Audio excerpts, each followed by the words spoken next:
Welcome to the last episode of Lights Camera Rant for 2023. We've got some news about Batman 2. We've got some news about God of War. And we've got the winners and losers of the 2023 box office for movies, TV shows, and video games. And we've also, on top of all of that, we've got our review for Aquaman 2, The Lost Kingdom. So without further ado, let's get into this episode.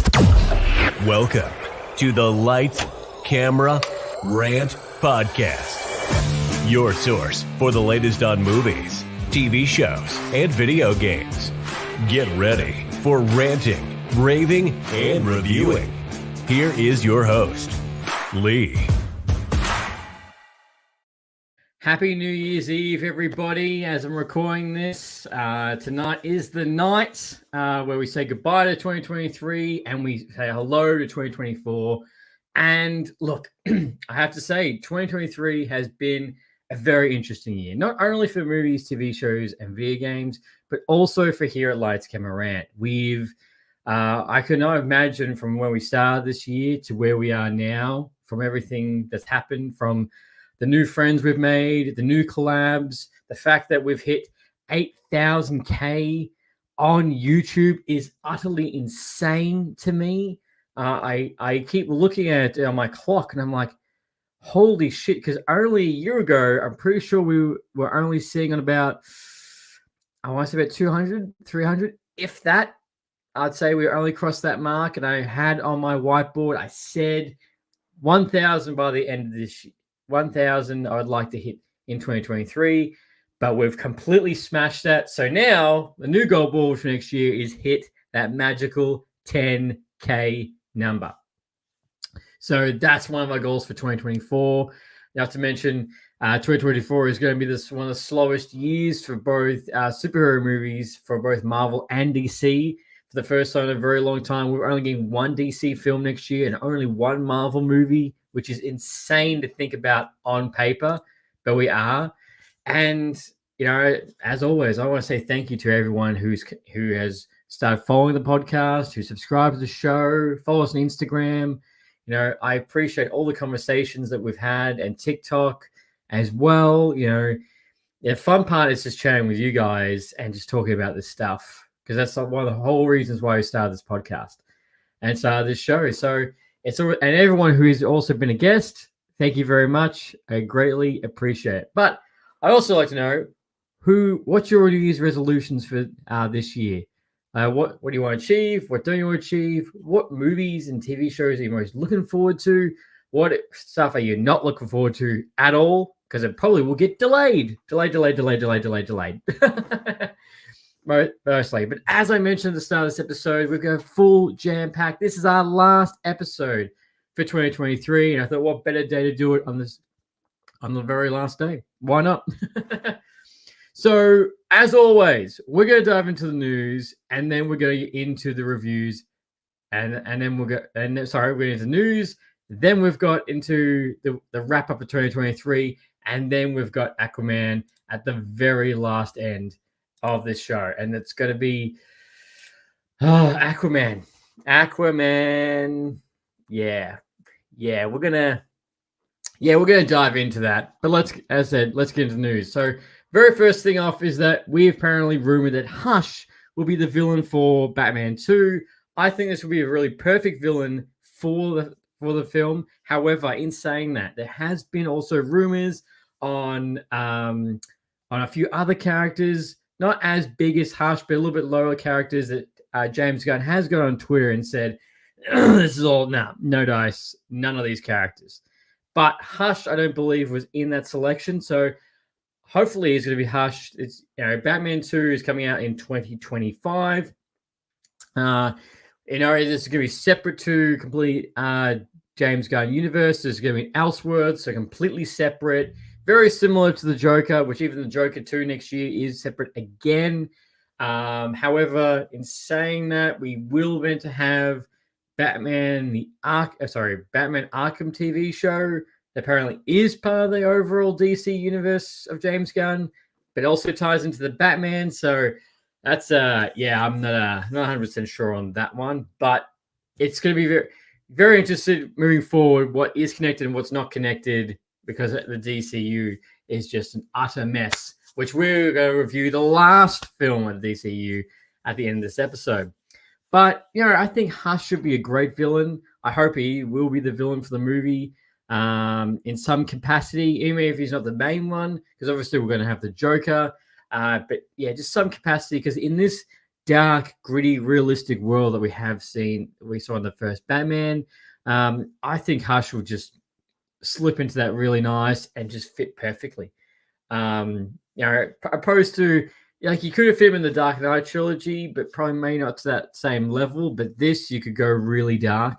So I really do hope we do see Hush, and that fact that the character, besides the Joker, a lot of characters that we do get to see as characters that haven't been brought to this screen for the very first time, or gets a second chance, because like Mr. Freeze is also rumored to be in the villain for Batman 2. So it'd be well good if we can get Batman, Mr. Freeze, more realistic version instead of the Arnie and like "Nice to meet you." Yeah, you just put that all to the side. It'd be just really nice to get just a more serious version, very similar to the Batman the Animated Series. Also, now, and this is something that people have been claiming for a very long time. It is rumored that the God of War trilogy will be remastered for the PlayStation 5 to bring it to new audiences. Now, in recent interview, Christopher Judge has mentioned the fact he will not be voicing a young Kratos out of respect to the previous actor, and so he's not going to do it. He only will voice, obviously, older Kratos. Anything forwards, any more DLCs. He's still your Kratos, don't worry, he's not going anywhere, but anything younger, he wants the original actor to come back. And look, if they make a God of War trilogy, they remaster it really good, not like the Grand Theft Auto one. That was terrible.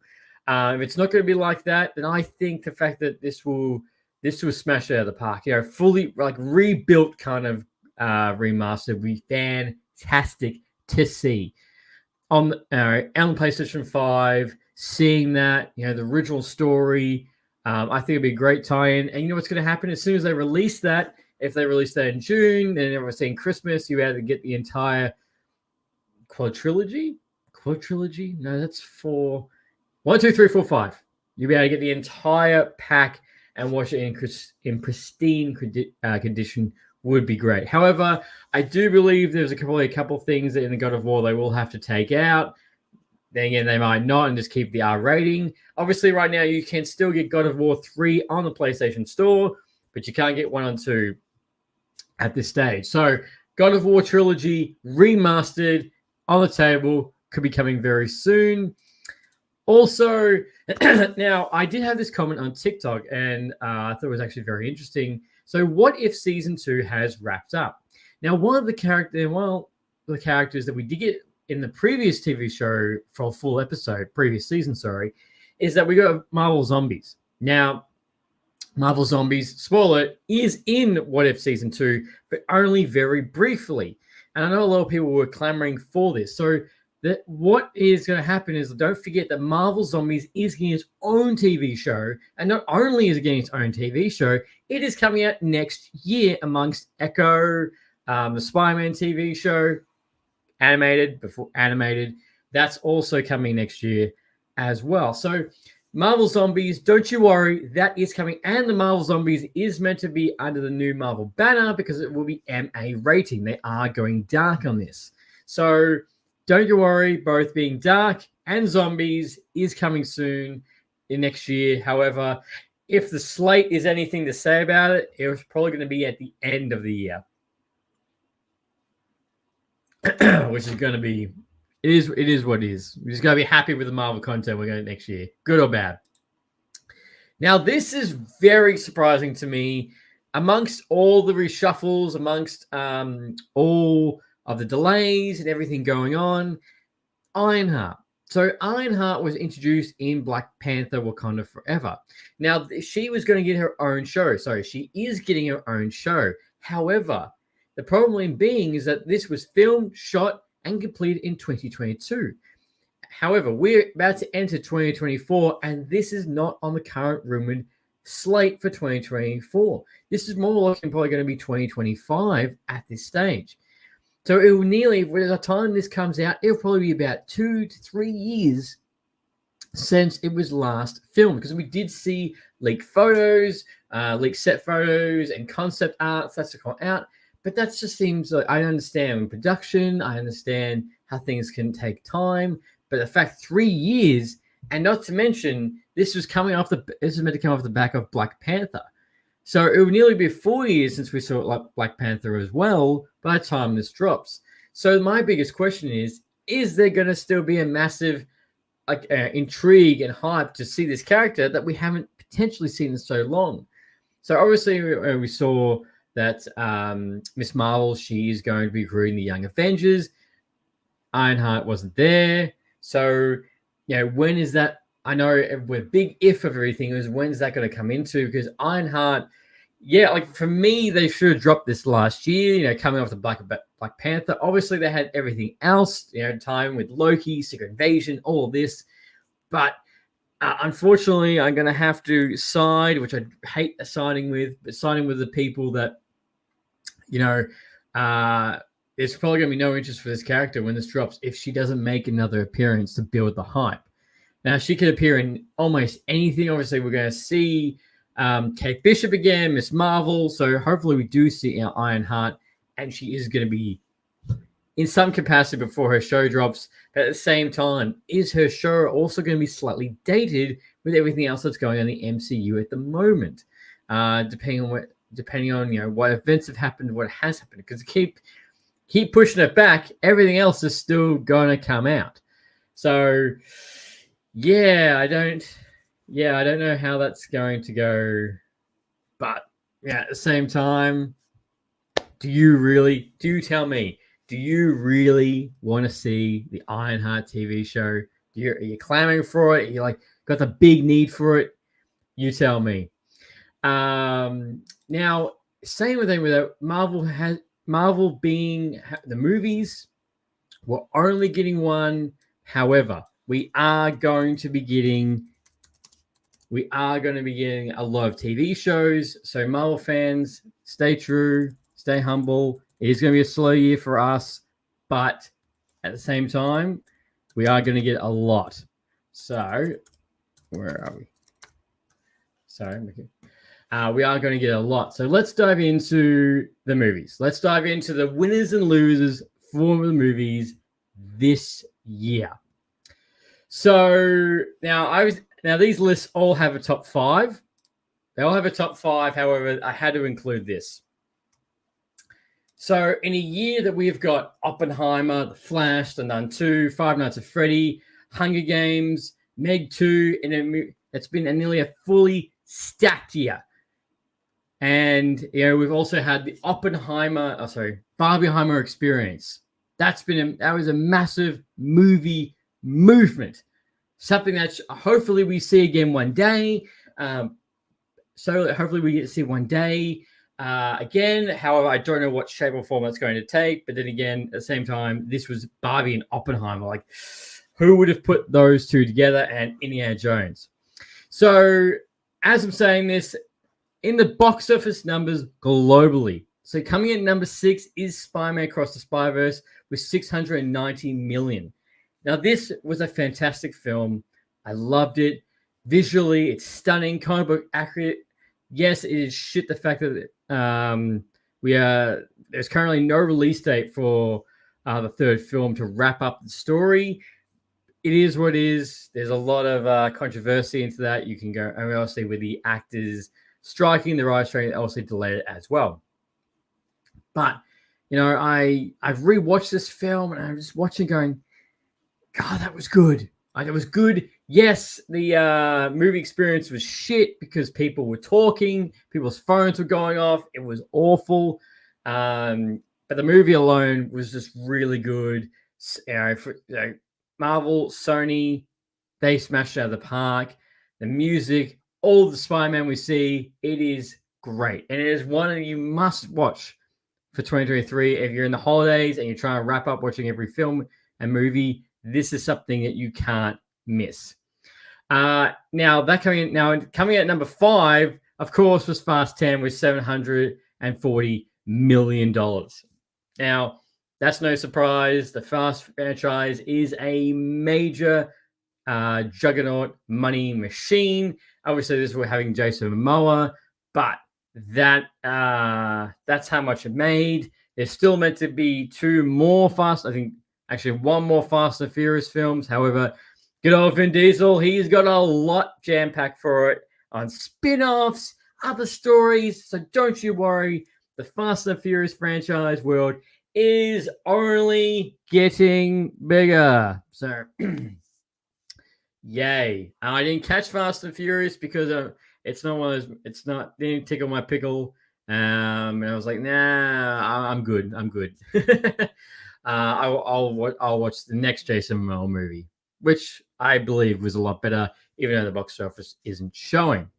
Now, we're also got now going up the pay scale is we've got Guardians of the Galaxy with $845 million. This is the last movie I cried in. This was a great end of the trilogy for Guardians of the Galaxy. This is Marvel's greatest, best product they've produced this year. Right behind it is Loki Season 2. But yeah, Guardians of the Galaxy 3 just pulled on the heartstrings. You felt every moment, and you know it's just so it's hard to say goodbye to these characters. I haven't rewatched this film because I know I'm going to cry because of Rocket. So and the animals. Yeah, I know I'm going to cry, and I can't do it. I can't do it. But you should watch it if you haven't seen it. I don't know why you haven't seen it. There's something seriously wrong with you. Now, the next movie is Oppenheimer. Now, Oppenheimer, I understand for you, I haven't seen this because this is it's a war film. This could go $952 million at the box office globally.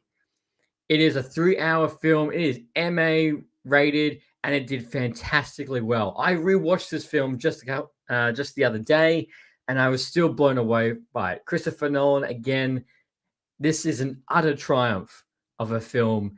And not once did I look at my watch and go, oh, Jesus, this film goes really long. Nah. And still, when you get to the ending, you're still like, oh, we're effed. We're utterly effed when you get to the end of it. And it's just something, it's a film you need to watch. Just sit down, watch intently. And, Cillian Murphy does a fantastic job. The entire studded cast does a fantastic job. And even though if even if you're not into war films, this is something you should watch, being Christopher Nolan alone. Now let's get to our first top. Now, I is slightly surprised and slightly surprised at the same time I wasn't. So your two picks for the highest grossing movies for 2023 at the box office is number 2, Super Mario movie with $1 billion and $361 million, and Barbie sitting at number 1 with $1,441 million. That is just insane. I would love to see, the thing is, I would love to see if we took away the Op and Barbie, we take that away and see what these box office numbers are going to be. Now, of course, Barbie and Super Mario, of course, are going to beat Oppenheimer because of the kids' demographic. Super Mario movies by elimination was fantastic. It was a lot of riding on this because of what happened with the last Mario movie, which was, it's a tale on its own of just how terrible it was, what it did to Nintendo, and it began the dreaded video game movie curse. So, and this. And also on top of that, it was Chris Pratt playing Mario. So the people are also nervous about that. But no, that film smashed out of the park. And Barbie was just so surprising. I thought this was going to be a chick flick. I walked into this and I was like, oh, no, it's not. This is actually more tailored to adults. Ryan Gosling. I am Ken enough. All of that. Fantastic. I have no doubt if Oppenheimer was more tailored for kids, which it wouldn't ever be because of the story, but I'm just saying it would be a little bit higher. But in that is the top 6 global box office movies for this year. To be honest with you, probably the most is for me that was a little bit surprising on money in box office is probably Spider-Man Across the Spider-Verse, because that beat Mission Impossible, that beat Transformers, and that beat Indiana Jones, which unfortunately we have seen Indiana Jones and Dial of Destiny as being rated as one of the worst films of this year, which I'm here to tell you right now, it is not. It's a love letter, but it's not the worst film. Like, I would put Indiana Jones above Wonka of movies that you should have watched. I really didn't like Wonka. And if you are interested in my review, go see this previous episode. 2 episodes ago, I did do my review on it, and it's just, surprisingly not what I was expecting. But hey, each to their own, because I don't like musicals. Now, these are your films. These are your films at the very top of the scale. But let's flip this in a different direction. Let's talk about the box office bombs. Now, a couple of these in this listing may surprise you. Others that may not surprise you. Like, for example, The Flash. Flash only made $270 million at the box office, and it's officially a box office bomb. Now, to put that in perspective, Creed 3, Five Nights at Freddy, Wonka, Hunger Games, Meg 2, John Wick, Elemental, Little Mermaid, all beat it. All beat this film. Even The Nun 2 nearly beat it. For being a major property, a DC film with iconic characters, that's how low it was. Now number 4 that got beaten was D&D. The D&D movie made $208 million at the $208 million. Oh, sorry. Sorry. The Flash was your 5th. Sorry, it wasn't the worst. Flash was your 5th. 4th is D&D with $208 million, which you had a studded cast. CGI wasn't too bad, but I understand why it made that money. But however, I do believe the sequel is in the works, so that's not the end of the world. So when I saw the box office numbers for D&D, I wasn't too surprised. I still need to watch that. Number 3 is The Marvels. Yes, The Marvels. It only made $200 million at the box office. The Flash beat it. It is what it is. The Flash beat it. Marvels, it wasn't that bad. It deserved more. It was a good film. A lot of people didn't like it because everything goes Marvel and because, oh, 3 female leads are with it. You know exactly what I'm talking about. But the Marvels only made that amount of money. It does suck, but it would just take a note off to Marvel on what they needed to fix. But again, as I said, the Marvels was a good film. It was good. So it deserved better. And number 2 was Shazam 2. Shazam only made $135 million at the box office. And yes, this film was bad. This was bad. I was disinterested in it. And I just don't like the Shazam characters. Even the plot was very by the book superhero film. And I was like, it didn't do much for me. And not as soon as the movie ended, I was like, I don't need to see anymore. I don't need to see another. I don't want to see Shazam 2. I'm glad it's getting rebooted. I'd like Shazam first one wasn't too bad, but this was bad. This was bad all over it. This felt like more just like a cash cow, if anything. But yeah, it was just by the books superhero film. Now, number 1, now this is terrible for Disney, is Wish. Now, be careful with saying because the numbers at the moment, but because Wish is still in theaters at the moment, currently only with $83 million at the box office for a Disney flick. Now, I haven't seen this film, but from the animation, from the story, this doesn't look good at all. The animation looks like a step backwards. When you look at Frozen and Elemental, this looks like this is a step backwards. And everyone who I've spoken to that has seen this film has said it's a dud. It's bad.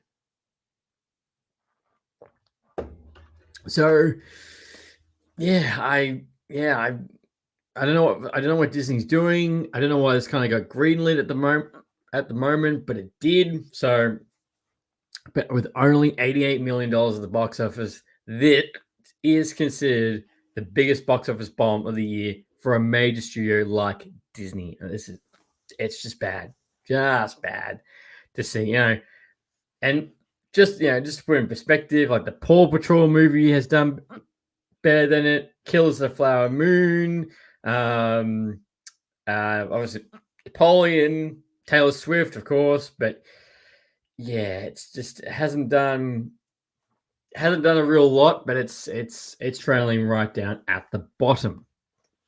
Now, TV show. Let's get into TV shows. Oh my god, I can't believe I've got the hiccups, but I do. TV shows for me, I would say this is my top 5 list. Coming at number 5 is Invincible. Because it's coming in 5 is because of the fact that the season got split up. That is why it's number 5 for me. But all TV shows I've seen this year, Invincible, the first half was really good. I can't wait to see the second half, but it will not be on my list next year because I consider this a 2023 TV release. But as I'm recording this, there is still no official release date for Invincible Season 2, with second half, which is really annoying. Coming in at number 4 is Loki Season 2, which was fantastic. Loved it. It was Marvel to a T. The story, Tom Hiddleston smashed it out of the park again. This boosted my faith in Marvel after Secret Invasion, which was, a little bit shaky on the Secret Invasion on that. Like, it wasn't overly bad, but stacking on everything else to do with Marvel, it didn't hit the mark. It didn't hit the mark at all for Secret Invasion, but Loki Season 2 did. Now, my third pick. Now, the reason why I'm a huge Marvel fan, but the reason why that this is above Loki is because it being a newer show, the writing, the acting, the grittiness, which is Gen V. This is a spin-off from The Boys, and something I was a little bit nervous of because I don't know anything to do with a spin-off, as we all know, is a little bit nerve-wracking because we don't know how it's going to be like. And this was this new set of characters. There was a new set. They're saying yes, we did get cameos from the Boys characters, Homelander, but this kept me on the edge of my seat every single episode. And the CGI was fantastic. And so much to the point where I can't wait to see these characters in The Boys Season 4, which they are meant to. I can't believe I've got the hiccups. I really can't believe that. When I started this recording, I didn't have it. But Gen V was an absolute winner. And it's so highly rated on IMDb. It's done great. It's getting a Season 2. So for me, I was more of the story and from just the acting point of view. Yeah, Gen V was a better one for me above Loki. Now, the next 2 shows I got for you with my top picks is number 2 is Ahsoka. Ahsoka, I put it as above again because Ahsoka did so well. And for me, it's set in the Mandalorian universe. It's it's a sequel to the original trilogy. We got Ahsoka. We got some lightsaber battles. Jedis were back. We got Anakin. We got Hayden Christensen back. The story, all of it, loved it. I had my eyes glued to the screen for every single episode. And again, it just proved the fact that the TV shows are dominating. The Star Wars TV shows are dominating compared to the movies and where the direction should have been opposed to the sequel trilogy. And everyone did a fantastic job. And it's a sequel and a love letter to the prequels. And they just did so good job. Did such a good job. And anything to go with Anakin back, Hayden Christensen is well deserved. And it's love letter Clone Wars all wrapped into one. So that's my second pick. Now, my number one pick is The Last of Us TV show, which I can't believe is nearly a year since it dropped. This is my top pick because it's a fresh new TV show. It broke the video game curse. Every single episode was nearly a perfect 10. Expand on the story. It's being from zombies and pandemic and everything, with everything to do with COVID. This was just perfectly placed. Fantastic. This will have you on the edge of your seat. If you have not watched The Last of Us TV show, you were completely missing out. And you don't need to you don't need to play the video games to enjoy the show. So you need to jump onto this before the year is out. But if you go onto multiple different platforms, multiple different people's criteria, The Last of Us is right there. Everything is the perfect storm in both writing, adaptation, real life events. It's done great. And that was probably the one show I watched this year and looked back and went, I could watch that again and again and again.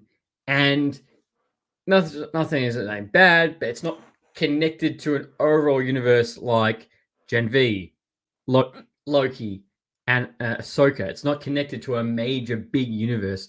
It's its own story, its own thing. You just need to watch that. Yes, season 2 has been greenlit, but we probably would not be seeing season 2 until about 2025, late 2025 to say the least. Now, video games. Now, a couple of these video games I have not played. However, one of them I have, and I can tell you. Now, looking on, probably having some friends who also tell me their recommendations, looking online as well. These are the top 5 unanimous video games for 2023 that have been an absolute banger. Coming at number 5 is Super Mario Bros. Wonder. Now, that did fantastically well, and also we also picked up a lot. This was the first time with the new Mario voice, which was seamless. You could barely tell the difference. You could just slightly tell, but that's not too bad. God, anything to get rid of these hiccups. Jeez. Super Mario Wonder, which did fantastically well, and being a Nintendo game, it always does swimmingly well. But everyone I spoke to has played this game, has loved it. It was great. And again, as exact same with Legend of Zelda, Tears of the Kingdom, which again, Breath of the Wild, perfect 10. The world building, the way you can craft everything. Yes, I've seen people build mechs, Batmobiles, all in this, and that's done fantastically well, especially in Sales 2. That did really good. Like, this is, I have no doubt people are already asking for number 3 in this semi-new story. But Nintendo has taken this home with these 2 games. They have done absolutely well, both critics, fans, all across. So the top 3 video games for this year is number 3, Spider-Man 2, which I've played. This is fantastic, so good. Can't believe it didn't take any awards. That is the biggest crime of this year, is the fact it didn't take any awards at the Game Awards, which I cannot believe. Second, we've got Alan Wake 2, which again smashed out of the entire park. It was what took home so many awards. And then number 1, which I haven't played, which is Baldur's Gate 3. Friends, critics, this is like the number 1 on so many lists.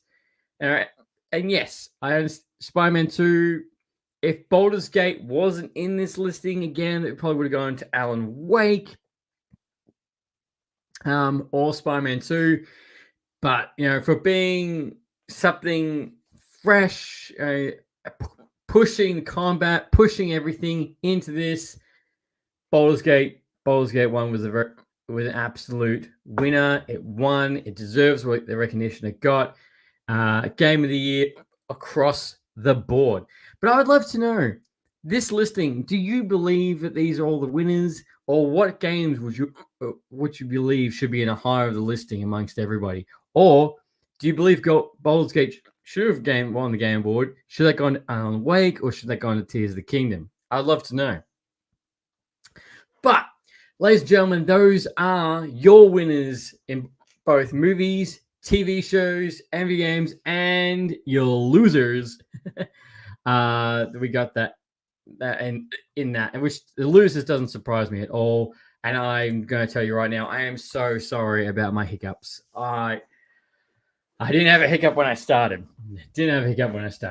Which I can't believe I'm doing that right now. Now, Aquaman 2.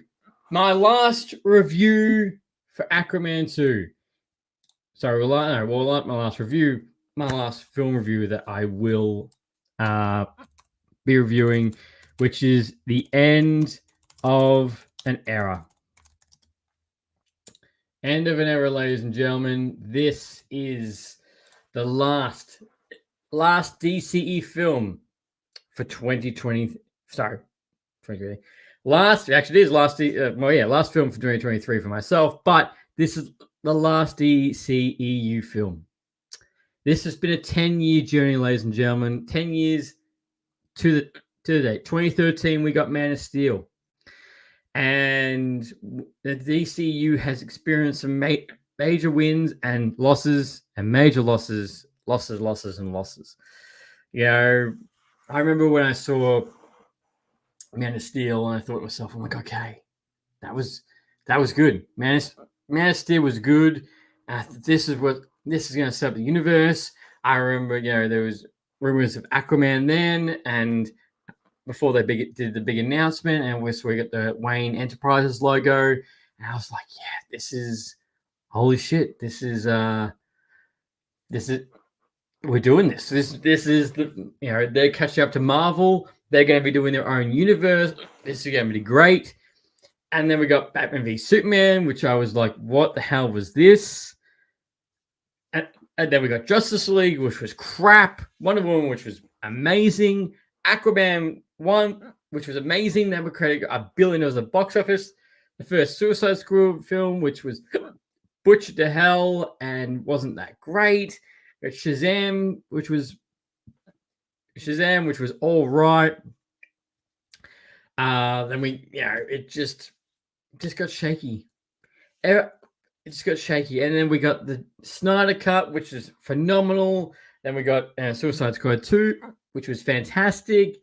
Wonder Woman 2, which was utter crap. So it was just, it's what happens when you don't follow a vision. You don't follow a plan. You give up too early, and you have controversy.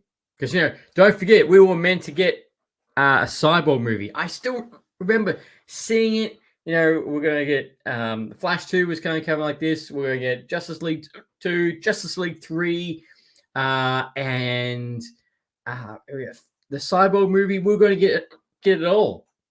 But we didn't. We really... Oh, sorry. And the Batman movie we were meant to get to with Ben Affleck. We were meant to get all of that, but it did not. In Marvel's grand scheme, I think there's only about 3 movies that never got to see the light of day and got cancelled and meshed into different projects. But the DCU has experienced a lot more of that. Anyway, the terrible thing is, especially after the Snyder Cut, after watching the Snyder Cut, I remember the first thing I thought was like, wow, I really wish we could have got that Cyborg movie. Nope. And the Flash was in development hell for so long. And the whole and Wonder Woman 2, as I said, was just crap. You have an absolute goddess. But no, let's let her chase after a wishing stone, shall we? But that's all for another episode. But let's talk about Aquaman 2. Let's talk about the last hurrah. Now I'm gonna tell you straight off the bat, between The Flash and Shazam 2, this is the best DC film of the year. Oh, totally forgot. And Blue Beetle. This was a lot better than Blue Beetle as well. Now, yes, I'm also going to mention straight off the bat the Amber Heard controversy. Now, she was in this film a lot more than I expected, but she was in it just as enough to move the plot. Nothing further, nothing less. So, also, I will tell you, as I always say, spoilers, left, right, and center. So we can get into it. But yeah, Amber Heard, she was in this a lot more than I expected. And not to mention, as terrible as it sounds, as crazy as that woman is, she didn't do too bad in this film. She did good. Her action scenes were good. From what acting she did do, she was good. But that's about it. Because I remember when she popped on the screen, which I would also like to say thank you very much to Universal. They get sent out free tickets for myself. I get to go see this in IMAX. And let me tell you, I haven't seen it. It was also in 3D, which I totally forgot. And it's been a very long time since I've seen a 3D movie. And when I was watching it, I was like, whoa. I totally forgot what this is like, watching a 3D movie. But it was great to watch on IMAX. So thank you very much for Universal. And, watching this, the CGI is really good. It was a lot better than The Flash. Jason Momoa is always a good time. And you can tell that he put so much heart into this, how much of himself into the movie. He was fantastic. Patrick Wilson was good. Yes, this is essentially a buddy cop movie for fishmen, basically. And straight off the bat, you get with Jason Momoa. He's like, I talked to fish. What of it? All the action scenes in this film were really solid as you go from bit to bit. Now, yes, I did feel a couple of times that if they made this into a video game movie, those cheap video game adaptations, this would have been really perfect because you go from underwater to a jungle to an evil secret lair base to the Arctic to another island. So I was like, wow, this would be perfect. Made me think of like the Incredibles video game, I have to say. But this movie opens up with Jason Momoa talking about what's happened in the time frame. He's married, he's got a kid, he's the king of Atlantis. He's trying to balance both the land and the sea with his dad. And of course, Black Manta is still after him, still wants his guts, still wants to kill him. As we've seen in the end credit scene of Aquaman 1. He's with his help with the scientist. He's going to Ray Parker to go try and find more Aquaman Atlantis tech. Now, in saying that, I'm also going to tell you that there is no connection to the Flash. There is no mention of the Justice League. There's no mention of any other superheroes. There is very little to no connection. This is essentially just a sequel to Aquaman. There's nothing mentioned about all the events that's happened. This is basically just straight on from Aquaman 1 to Aquaman 2. So there's no connection to that. There was also, this was going through development hell with reshoots, apparently bad test screenings, and just so much has apparently gone wrong with this film. And there was also meant to be a Batman cameo. We got no Batman cameo at all. Apparently there was meant to be a Batman cameo with Ben Affleck or Michael Keaton for the original plan. Now, my thing is that if you knew this was the last film, if you knew that this was going to be it and it's the done, why not include the Ben Affleck one?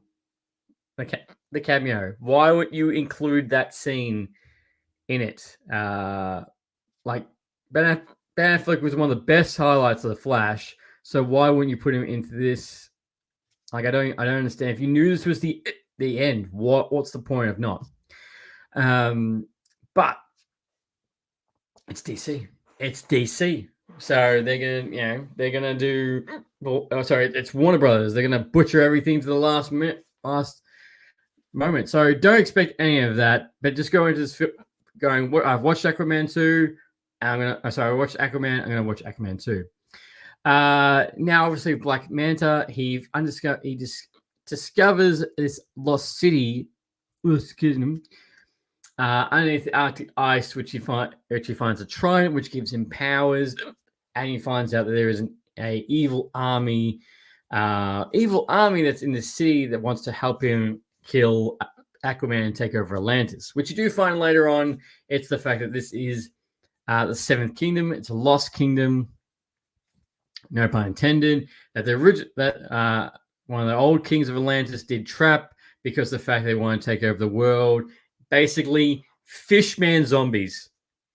Yep, I gotta put that.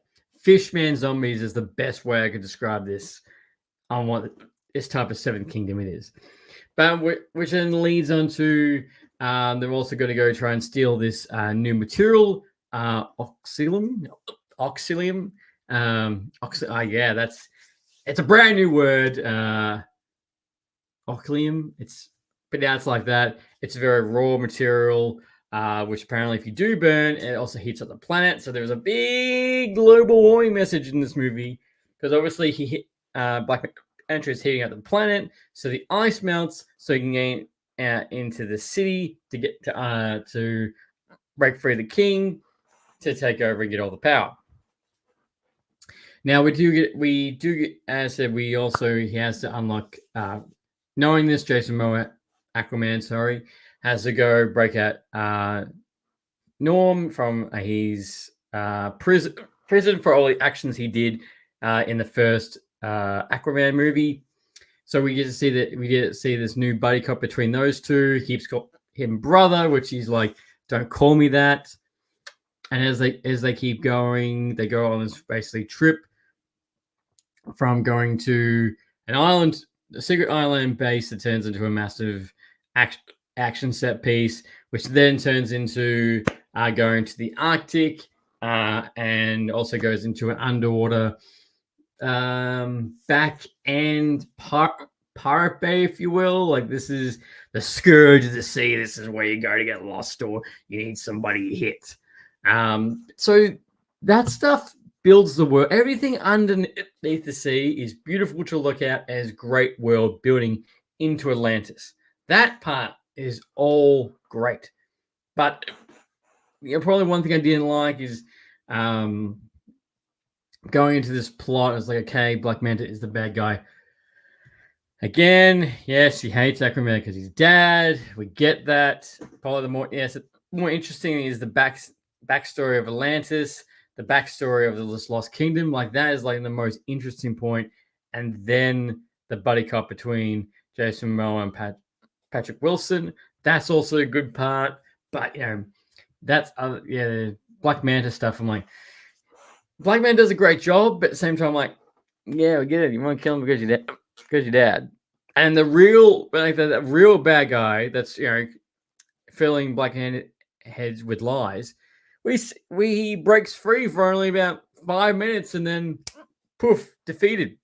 I was also alluded to the fact because the comics, Black Manta was going to kill Aquaman's son, because in the comics he does, which is a baby, which is alluded to in this. I did like how they nearly went that far, but they didn't at the same time. But that's, and then right at the end we get this great fight scene between Black Manta and Aquaman, which feels like it's stripped straight from the comics. They both fighting with the tridents. It's great. It's a great scene leading into the ending. This movie goes for about 2.5 hours. So it is probably a little bit longish movie. Probably could have trimmed it just a little bit. But for me, I was glued to the screen. I was still watching it, and I was laughing at points. I even saw this twice. That's how much I enjoyed it compared to The Flash. Actually, no, I did see The Flash twice.